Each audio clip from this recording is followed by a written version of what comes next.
Good morning children.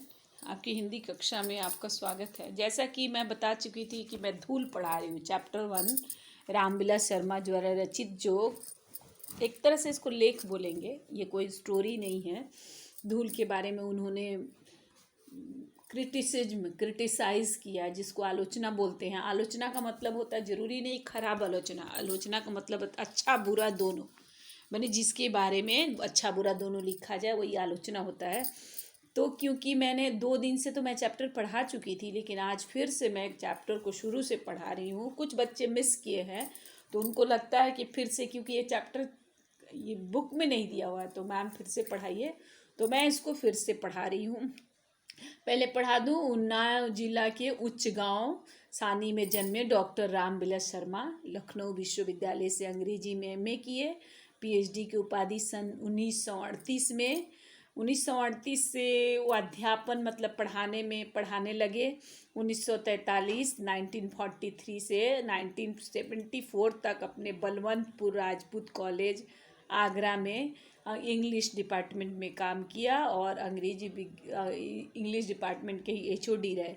इसके बाद कुछ समय तक कन्हैया लाल मानिक मुंशी हिंदी विद्यापीठ आगरा में डायरेक्टर के पद पे रहे।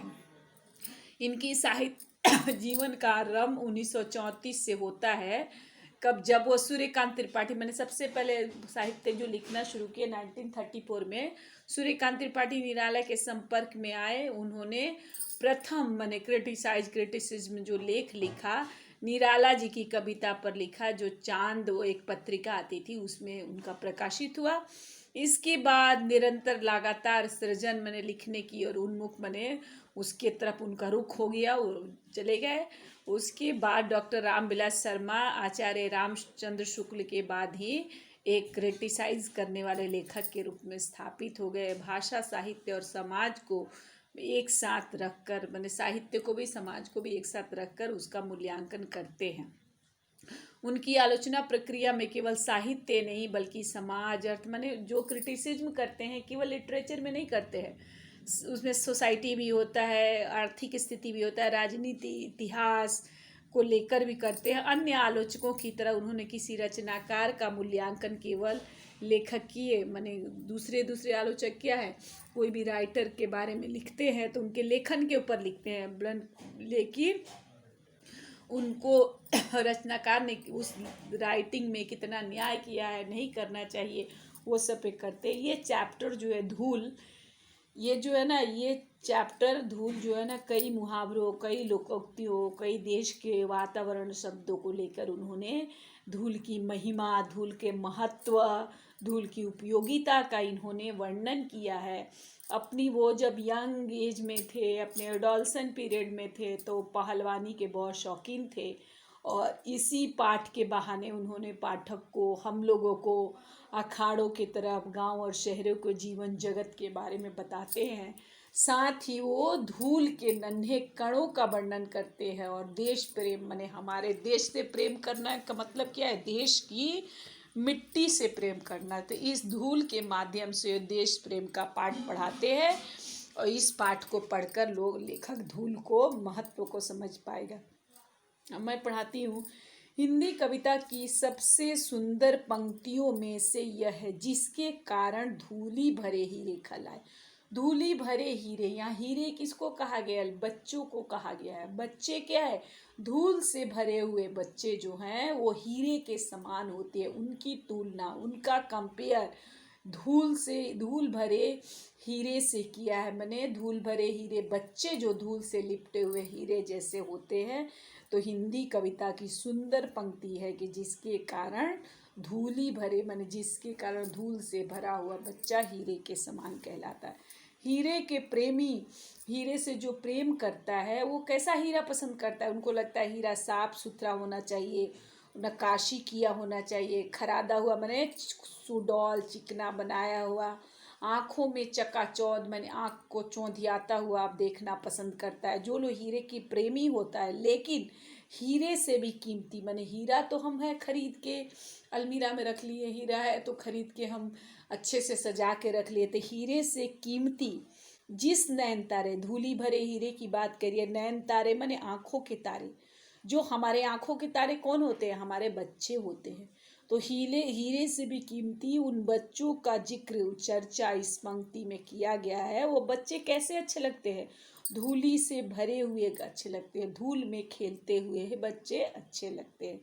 जिसका बचपन माने जो बचपन में गांव के गलियारे में धूल में खेला हो, वह धूल के बिना, जिसका बचपन गांव में धूलों में बीता हो, धूल में खेला हो, वो कभी कल्पना भी नहीं कर सकता कि धूल के बिना भी शिशु होते हैं, धूल के बिना माने बिना धूल के भी बच्चे खेलते हैं।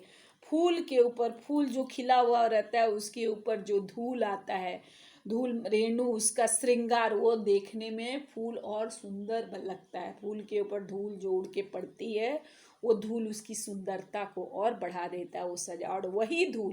वही धूल जो शिशु के बच्चे के मुंह पे अगर धूल लग जाती है तो उसकी पार्थिवता माने मिट्टी से संबंधित, मिट्टी से रिलेटेड पार्थिवता को निखार देती है। देखो, बच्चा धूल से खेलता है तो बच्चा और भी सुंदर लगता है। लेखक के अनुसार फूलों पर धूल चली जाती है तो फूलों की सजावट को बनाती है।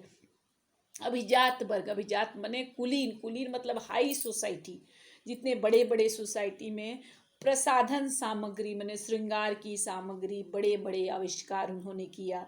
लेकिन बाल कृष्ण माने बच्चे कृष्ण जो हैं आते हैं गोधूली, माने कृष्ण कैसे? कृष्ण गाय को चराने के लिए आते हैं, शाम में वापस आते हैं तो गाय से उड़ते हुए जब पैर से जो, क्योंकि गांव के सड़कें कच्ची होती है, कच्ची सड़कों पे गाय जब चलती है, गाय चलने से उसके पैर से धूल उड़ते हैं, वो धूल कृष्ण के चेहरे पे आ जाते हैं, बाल कृष्ण के चेहरे पे आ जाते हैं। तो वो सामग्री माने कितने भी प्रसाधन, कितने भी महंगी सामग्री का हम लोगों ने आविष्कार किया, लेकिन कृष्ण के चेहरे पे जो छाई हुई गोधूली है, यहाँ गोधूली का मतलब गाय के पैरों से उड़ती हुई धूल, उससे जो है ना, उसके सामने कितनी भी महंगी महंगी प्रसाधन सामग्री वो सब व्यर्थ है। हमारी सभ्यता माने हमारा सिविलाइजेशन, हमारा सोसाइटी क्या है? धूल से, माने हम लोग धूल में खेलना नहीं चाहते हैं, धूल से बचना चाहते हैं। हम लोग क्या करना चाहते हैं? आसमान में अपना घर बनाना चाहते हैं। हम लोग चाहते हैं कि ऊंचाई पे अपना घर बनाएं। इसीलिए शिशु भोलानाथ छोटे बच्चों से माएँ कहती है, क्या कहती है? धूल में मत खेलो। माएँ छोटे बच्चों से कहती है धूल में मत खेलो, भोलानाथ के संसर्ग से उसके नकली सल में सितारे धुंधले पड़े। तो बच्चे, अगर शहरों की माएँ, गांव की माएँ नहीं, शहरों की माएँ बच्चों से कहती है कि आप लोग धूल में मत खेलो, धूल में आप खेलेंगे और मेरे गोद में आएंगे तो मेरे नकली सल में सितारे जो मेरे कपड़ों में लगेंगे, उसके कारण मेरे कपड़े गंदे हो जाएंगे। इसीलिए वो लोग बोलती हैं बच्चों को कि धूल में मत खेलो।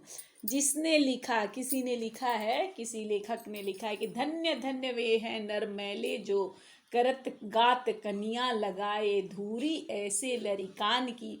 उसने भी मानो धूल भरे हीरो को महत्व को कम करने में कुछ उठा न रखा था। मैंने जो लिखा है, जो मतलब लिखा, धन्य में कहने लेखक ये बता रहे हैं, मन रामविलास शर्मा जी ये बता रहे हैं कि जिसने भी लिखा है कि धन्य धन्य वे हैं नर मैले, धन्य धन्य मने वे लोग भाग्यवान हैं, वे नर मन वे मनुष्य भाग्यवान हैं जो अपने गोद में ऐसे लड़कों को, ऐसे बच्चों को उठाते हैं जो धूल में खेलते हैं, धूल भरे बच्चों को उठाते हैं और उससे अपने शरीर मैले करत गात मने अपने शरीर को गंदे करते हैं। तो बोले कि धूली भरे हीरे के महत्व को कम करने में, लेकिन वो व्यक्ति क्या है?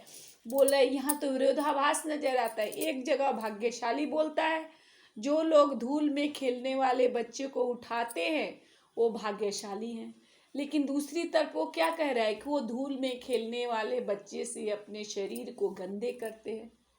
तीसरी बात कह रहा है इस प्रकार के बच्चे, सब बच्चे नहीं, जो बच्चे धूल में खेलते हैं। तो लेखक को ऐसा कर रहा है कि ये जिसने भी ये पंक्तियां लिखा है वो धूल भरे हीरे के महत्व को कम करने की कोशिश वो चाहता है। धूल में जो खेलते हुए बच्चे हैं उनको भी महत्वहीन बनाता है। धन्य धन्य में, क्योंकि धन्य धन्य कह के उसने बड़प्पन माने भाग्यशाली तो बताया है, उन लोगों को विज्ञापित माने सूचित किया है। फिर भी मैले शब्द कह के बने धन्य धन्य करके तो भाग्यशाली बनाया है, फिर भी मैला मतलब गंदा शब्द कह के अपनी हीन भावनाओं से व्यंजित कर दिया है, प्रकट कर दिया है। अंत में ऐसे लरिकान मन इस प्रकार के बच्चे को कह के उसने भेद बुद्धि माने अब सबके बीच भेद कर दिया है, उसको अलग अलग करके अलग अलग दिखलाने का कोशिश किया है। मैंने उनको भी धूल में खेलने वाले बच्चों को अलग किया है और ऐसे बच्चों दोनों शहर वाले बच्चों को, मैंने ऐसे बच्चे इस प्रकार के बच्चे जो धूल में खेलते हैं उनसे शरीर गंदे होते हैं। तो लेखक ये कहना चाह रहा है कि जिसने ये परिचय दिया है वो हीरो का प्रेमी है, धूल भरे माने वो चकाचौंध पैदा करने वाले हीरे को पसंद करता है, धूल से भरे हुए हमारे नयन तारे को नहीं, धूल से भरे हुए हमारे बच्चों का प्रेमी नहीं है। ठीक है बेटा, आज मैं इतना ही तक पढ़ाती हूँ, उसके बाद मैं कल पढ़ाऊँगी, कल मैं उसके आगे पढ़ा दूँगी फिर आगे। ठीक है, धन्यवाद बच्चों।